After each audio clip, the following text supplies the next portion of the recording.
طب العلمان يعني ايه؟ الذي يأخذ بأسباب الحياة قبل أن يأخذ ومن بأسباب الذي الدين. قال أن الدين منع أن تأخذ بأسباب الحياة؟ ينشط في مناكبها وكل من رزق. من الذي قال هذا؟ حينما يتكلم الله عن العلم يتكلم عن مطلق قضية علمية نافعة في الوجود.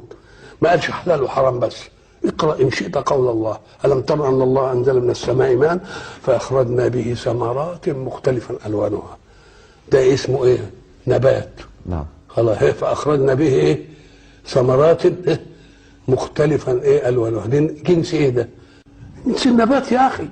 الثمرات نعم. جنس النبات. وبعدين ومن الجبال جدد بيض وحمر مختلف ألوانها وغرابيب سود. جنس إيه؟ الجماد. نعم. الجماد. الله. ادي نبات وادي جماد.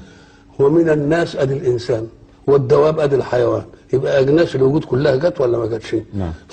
فيها حكم حلال ولا حرام؟ لا. انما يخشى الله من عباده العلماء.